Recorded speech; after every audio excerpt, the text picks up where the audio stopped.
My gardener kidnapped my neighbor. It took weeks to find her body. Then he came to my house. Here's what happened. Subscribe to Am I the Jerk on YouTube and hit the bell for notifications.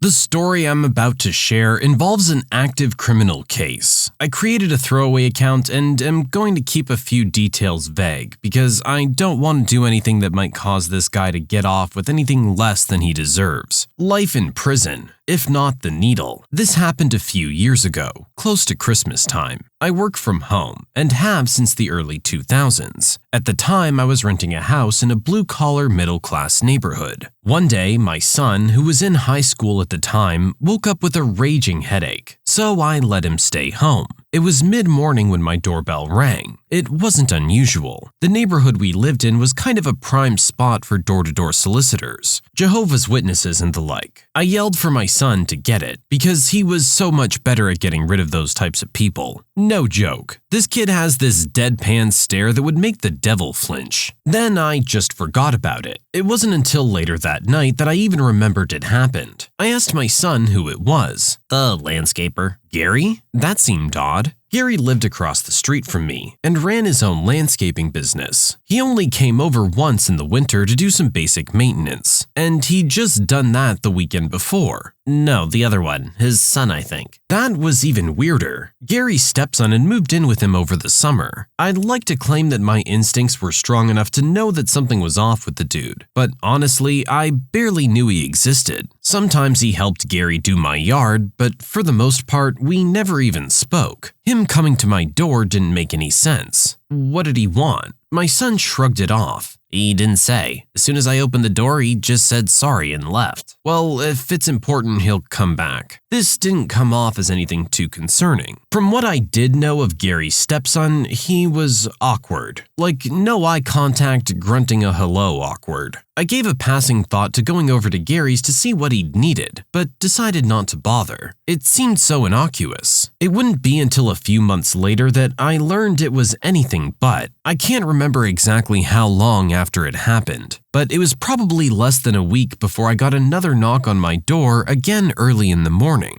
This time, my son was at school, so I answered it. It was a police officer. They were canvassing the neighborhood looking for a woman who'd gone missing. She'd gone out for a jog a few days before and had never come home. The police were asking pretty much everyone on her route if they'd seen anything. I looked at the picture but didn't recognize her, and let the officer know that. I never even thought about the weird visit from Gary's son, because honestly, who on earth would have connected the two? They found the missing woman's body a few weeks later. I learned about that on the news. Her body was left in a county burn pile, the kind that landscapers in my area use to dispose of yard waste. That's how they traced it back to my landscaper's stepson. About a month after they found her body, he was arrested. I didn't learn about the arrest until I got another knock on the door. This time it was a police detective. He was following up, because during the stepson's confession, he'd admitted that the jogger woman was a victim of opportunity. He'd seen her running past his house. It was at about 11 a.m. and no one was around, because it was a weekday and most people in our neighborhood were at work or school. So he'd chased her down and abducted her. He'd also informed the detective that he'd planned to kill a woman that day. Problem was, when he went to his original target's home, her 6-foot, 230-pound teenage son answered the door instead. Realizing that trying to confront the kid would get his butt handed to him, he went home. He waited on the porch for a while, hoping that her kid would leave so he could try again. Then he saw the jogger. When the detective was talking, I was detached in a "why are you telling me all of this" kind of way. Then I remembered that weird visit from the landscaper's son, and I realized I was the target he was talking about. If my son hadn't stayed home, hadn't answered the door that day, I would have been the woman they pulled out of that brush pile. My son's testimony became pretty important. It was used to show that the landscaper's son wasn't nuts when he committed the crime, as he was logical enough to plan out a murder. He just didn't get to the person he wanted to, that person being me. I still have a lot of guilt about everything that happened. First, because I put my son in front of a cold-blooded killer. If that cold-blooded killer wasn't a wuss who only went after people weaker than him, that day could have gone way different. Second, because some other lady technically died in my place. Logically, I know it wasn't my fault, but on that emotional, non-logical level, I feel bad because I know if I'd opened the door that day, that lady would still be alive, but I wouldn't be. And even knowing now what I didn't know then, I still wouldn't have answered the door. No, I don't think anyone blames you for that. This whole situation is incredibly messed up. This is just one of those unfortunate freak situations. Thankfully, just out of pure luck, you managed to avoid this awful situation. I don't think anyone would blame you for being happy or relieved about that, but I understand that it's only natural to feel some kind of guilt about what happened. It is a tragedy, but I hate to say it, at the end of the day, we'd always rather someone else go through a tragedy than us. Obviously, you didn't wish this upon the woman and you didn't do anything intentionally. It's just the way things worked out. It's natural to feel guilty, but you're not the bad guy. Remember who the real evil is here. You can submit your own stories to be featured here on the channel. The story submission link is in the description below. And if you want to listen to some vibey music in the background, check out easymode, also linked below. And don't forget to subscribe. Jerk executive producer thinks he can just throw money at any problem, but quickly learns it doesn't always work that way and loses all of his investors. I'm an audio engineer. Around 5 years ago, I was working at a very high-end facility with some amazing equipment. The studio looked beautiful. It was quite astonishing. Most of my time at the studio was spent recording musical artists and mixing their tracks. I was booked for an 8-hour block to mix some pre-recorded tracks that a producer was going to bring in. To clarify, mixing a song means taking all the individual instrument recordings and balancing the volumes and applying effects. After a song is mixed, it's sent to a mastering engineer who puts the final touches on it and makes it ready for distribution. In most cases, especially if it's through a record label, the mixing engineer and mastering engineer are two different people, since they're two different art forms that utilize different technologies. I like to research my clients before they come in. So I did some poking around on the internet and very quickly found out that the producer coming into the studio is a very accomplished producer who has worked with some amazing artists. I was thrilled. I hadn't worked with a producer of this caliber before. We'll just call him the producer. I made sure to get as much information as possible from the studio manager so that I could come into the session well prepared. My manager forwarded me an email from the producer that said they were just mixing a few songs. I asked if I was getting an assistant engineer to help. My manager told me that they actually requested that I don't have an assistant. That was a first, but I shrugged it off. I got to the studio early and prepped for as much as I possibly could. The producer and the band that he recorded arrived, so I started getting files and such from them to start mixing. As I'm doing this, I started to see a lot of red flags. The producer brought in 10 songs that he needed mixed and mastered today. Typically, I'll mix 2 songs in 10 hours, maybe 3 if I'm hauling and not taking any breaks and such. Furthermore, he wanted it to be mixed on our large recording console, the giant desk with all the buttons and faders and such, essentially bypassing the computer. I let him know the following. 1. Mixing 10 songs in 8 hours is going to be very difficult, and that I'll have to sacrifice quality moving that quickly, and that I'll do my best to mix the songs all in one day. 2. I'm not a mastering engineer, but I have experience mastering and can give him some masters that will suffice. I'll provide the files they can send to other mastering engineers as well. 3. Mixing on a console instead of a computer means that it'll be way more time-consuming since I would be turning physical knobs, pushing physical buttons, and connecting gear with cables, and keeping track of all of this. It also means that if they want any edits or changes after today, they'll need to book the studio for at least an additional 2 to 3 hours so that I can set everything up exactly how it was again. I figured that since the producer had worked with such amazing artists before, all of this would make sense to him. I got the impression that he either didn't care or more likely didn't realize. He was very nice, but quite dismissive, and essentially told me to mix it on the console. To add to my stress, I started finding all sorts of mistakes and issues in the recording that would take more time to address. Despite this, we worked really well together. I felt I gave him more than enough information about my concerns, so I complied with his requests, knowing full well that we were going to face a plethora of problems down the road. I got to work as fast as I could. The producer was quite eccentric, but we got along nicely and he was thrilled with some of the tricks I was pulling out of my hat to address all these issues. At the end of every mix, I'd take copious notes on what physical buttons were pushed, what cables were connected to what, and all of that. I did this for every client I've worked with, just in case they ever wanted to come back and make edits to their records. Normally, I'll have my assistant or intern do this, but they specifically asked to not have an assistant or intern around. I was able to get through each of the songs somehow. I was honestly impressed with myself. The songs sounded good, but not great, as I didn't have enough time to make them great. They were happy with the mixes. The producer seemed quite surprised that they sounded the way they did, so I took that as a compliment. We ended on a good note,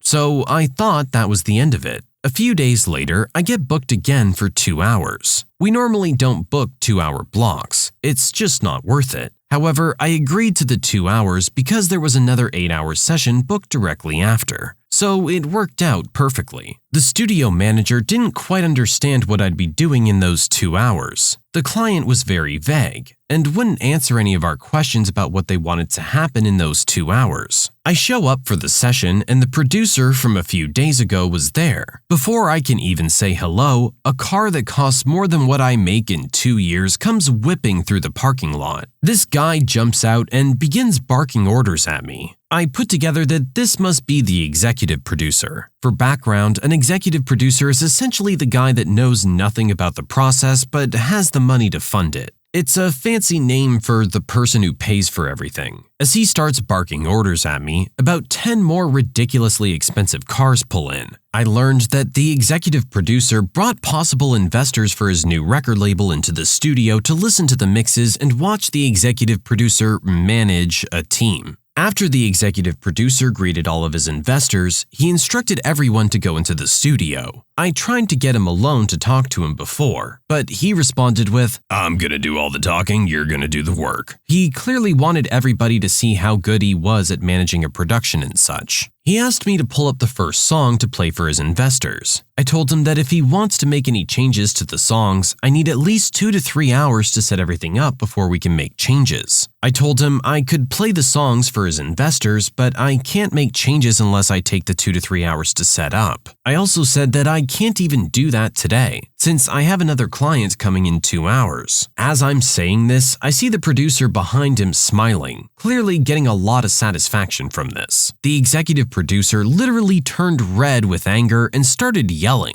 I honestly couldn't understand half of what he said. When the executive producer stopped yelling, the producer cutely said, "I told you so." That's when I realized the producer had actually been the one who maliciously complied with the executive producer to some degree. This is my favorite part. The executive producer handed me a $100 bill and said something like, "You got 10 minutes to set it up." He did this in front of his investors. I'm not sure what he was thinking would happen. Some of them literally laughed out loud and walked out. I was sick of it. So I emceed knowing that I could never set it up in time, making the executive producer look bad in front of his investors. So I started setting it up anyway. I didn't take the $100. As I was setting up, one of the investors came up to me and asked if I was actually able to set it up in 10 minutes. I told him it wasn't possible, so he turned around and walked out. About 10 minutes later, they all left because I didn't have everything set up yet. Later that week, the producer came back to work with me some more. We had a great working relationship from that point on. I talked with the producer about this whole thing, and he said the executive producer hired him to get his record label off the ground.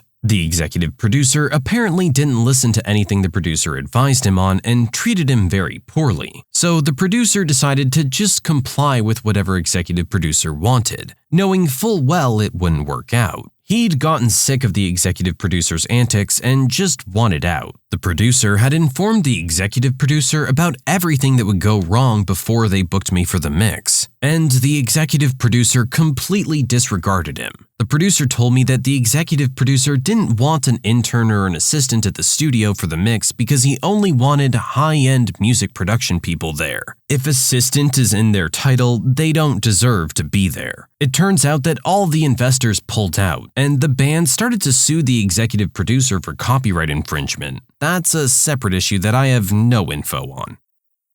I can literally picture this guy in my head. I feel like he sounds like a character on a TV show. I don't know if he realizes that he kind of is just a caricature of what he's supposed to be. While money can fix a lot of problems in the world, it can't fix something like this. You can't just make more time. Sometimes things take a certain amount of time if they're going to be done right. This guy was clearly someone who just had a lot of money and was just trying to make some more in the music industry by starting up a label. It's unfortunate he knows nothing about how the process actually works. My favorite part of this is the investors literally laughing and walking up and getting out of the room. They could see how ridiculous this guy was immediately. I think they definitely made the right financial decision on that part. Post office said I couldn't file a complaint about the mailman not delivering my packages because I didn't have any proof. So I got it. For context, in my country, if your package gets sent through the National Post Service, you're basically screwed. It takes 200 years and they never actually deliver it. I don't know how it is in other countries, but here they're supposed to ring the doorbell if the package doesn't fit through the mailbox. And if you don't answer, they leave a notice and you'll have to go pick it up all the way at the post office. The problem is that my mailman doesn't even try to deliver them. He just leaves the notice without even ringing the doorbell and leaves. I've had to pick up nearly every package I've ordered because of that. Well, the last time was my last straw. I was obviously home because of the pandemic. Suddenly, I received a call that immediately hung up. It was so fast that my phone didn't even ring, just showed up as a missed call. No doorbell, nothing. I suspected it was the mailman and ran to the door only to find him inside the truck looking straight at me before driving off. Well, I was ticked and called the post office to file a complaint. I explained the situation, and the lady told me that I couldn't file a complaint because they're only instructed to ring the doorbell, and calling is optional. Also, that I couldn't prove that he didn't ring it. At first, I just avoided using them again at all costs. But the other day, I ordered something and chose a delivery company from the ones listed on the website. Apparently, that company hires the National Post Service to deliver for them here. When I found out, I basically stalked the tracking info for days. It was about 2 weeks late, until one day late at night, it said it had arrived in my country, which usually means that the next day it's going to be delivered. The next day, I woke up at 7 a.m. to check. My suspicions were correct. It said out for delivery. I quickly grabbed something to eat, got in my car, and parked right outside of my house. Then I waited, and waited, and waited. 6 hours in total, until I finally see the post truck pulling over. I grabbed my phone to record, and watched as the mailman opened the door already with the notice in hand, slid it inside my mailbox, and turned around. I got out of the car and said, "Excuse me, what are you doing?" He didn't even look at me and said, "Just delivering packages, miss." Then I stood there as that jerk grabbed his phone to call me and quickly hung up. I smiled as I took my phone out of my pocket and sarcastically stated, "Oh, bummer, you didn't even give me time to reach for the phone." He literally turned white, couldn't even speak. I continued, "Now, can you give me my package, please?" He quickly opened the truck, almost tripped, and took out my package. See, wasn't that easier than your whole scheme? He finally manages to say, "Sorry, miss." I turned around and left. He probably thought he got lucky I didn't say anything else. But little did he know that I sent that video to the post office via email attached to my complaint. Well, let's just say I have a new mailman. This one tries to leave 1 second after ringing the doorbell, but at least he rings.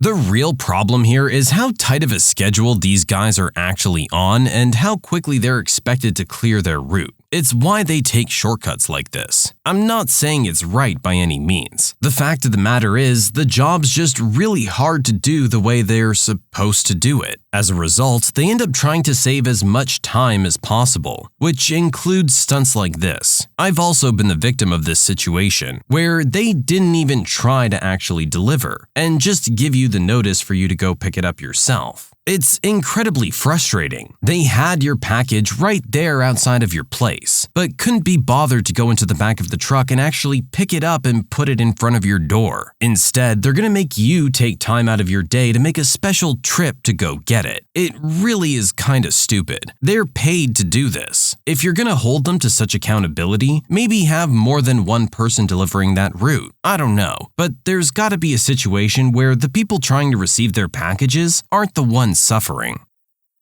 When you subscribe, make sure to hit the bell to turn on notifications. Put the playlist on in the background to finish listening to all the stories. Or if you want to listen to some vibey music in the background, check out Easy Mode. If you like Am I the Jerk, give Am I the Genius a shot. Everything linked in the description.